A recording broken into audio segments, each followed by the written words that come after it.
I enlisted when I was 17 and a half. I forged my mother's signature because 18 was the age. I enlisted in the Air Force, and I wound up as a co-pilot on a B-24.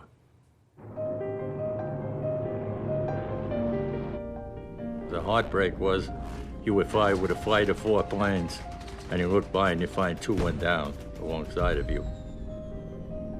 And you look around and then you'd see 1 spinning out of sight, and you know that 10 men went down. And then you could see if you would count the chutes and see if they came out. If nothing came out, then you know it was an awful loss. You would take the fellas out, the horrible things that they had, the faces gone, the bodies exposed, trying to hold their guts together, all this. I hate to even talk about it. You were really scared because sometimes they pepper the living hell out of you. I came back from one mission with over 300 holes in the aircraft. You get on the ground and said, I'm not going up anymore. I'm gonna get killed the next time I'm over there.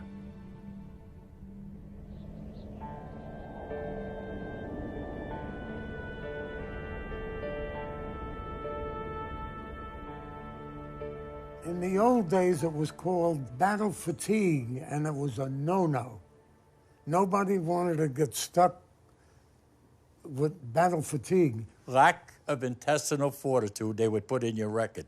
And nobody would want that. You didn't want that on the, that was the worst thing. But I found out that everybody has a breaking point. I felt like I was the only one in the whole world that came out of the war with something wrong with my head.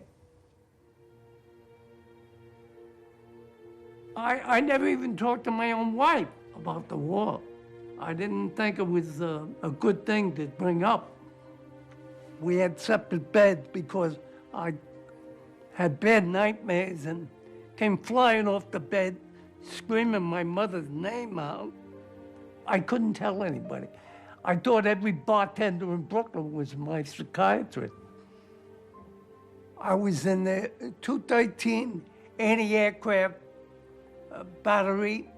We landed in North Africa, and we took an awful shellacking up there. We were in severe bombing and shellings. And I kept praying the Hail Mary. And I started to get very severe headaches, and I wound up home January 7th, 1945. The war was still on.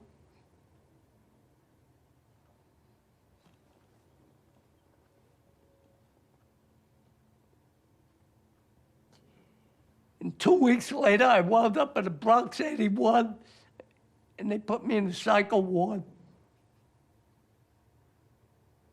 There's an awful lot of guilt in thinking that you should have done better.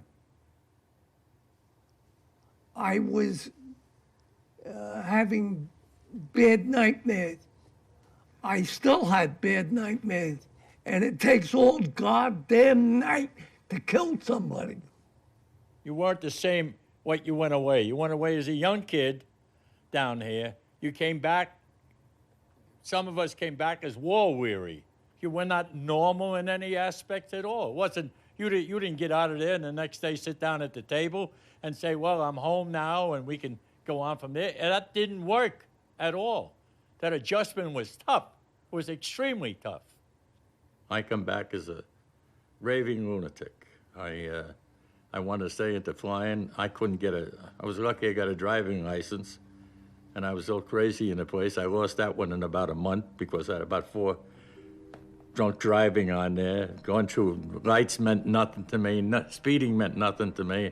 I was totally uncontrollable. I lost 8 jobs in 1 week. I had nobody to turn to, nobody. We went to the VA. They had an onslaught, so many people there. They just, here, take these pills and go home, you'll be fine. No psychiatric help, no nothing. Nobody understood PTSD. Nobody understood it. They scoffed at it. Nonsense, they're faking. So you took to drink like that, had a bad marriage, abusive father, my fault. My marriage, my fault. I'm not blaming anybody else like that. It took me a long while to cope, a long while. Today, my children still not talk to, they do not talk to me. I have 3 boys that I haven't seen in 25 years. Everything that was horrible stayed with me. Never could talk to, I have 4 kids and they never even knew I was in the Marine Corps. I couldn't get anything out. There was no, all I could do was inhale. I could never exhale. I was in the 4th Marine Division. They had been to Saipan, Tinian, and the last one was Iwo Jima, was where I got hit.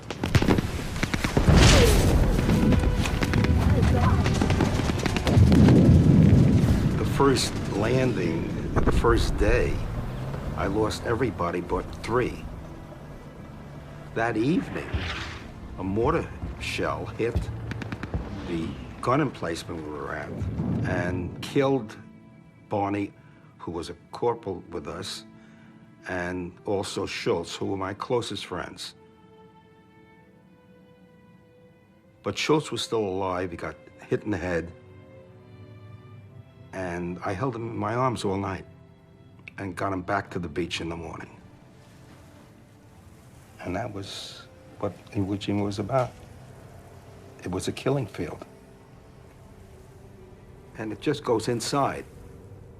You can't get it out because it's like you have a camera in you. During the bulge, we were dug in, and there were only 2 of us. And we looked out, and there were 4 German soldiers coming. No, I break up. I'm sorry. Because we shot them. One of them was alive, but I don't know whether he was just passing away gradually. However, he pointed to, his pocket. Family. So we took it out, and there was a picture of his children and his wife. And he passed away. When you see a man with his children and his family, he's just like we are.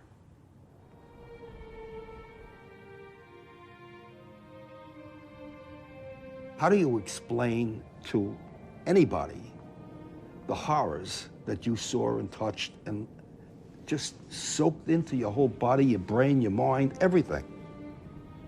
It finally consumes you if you let it.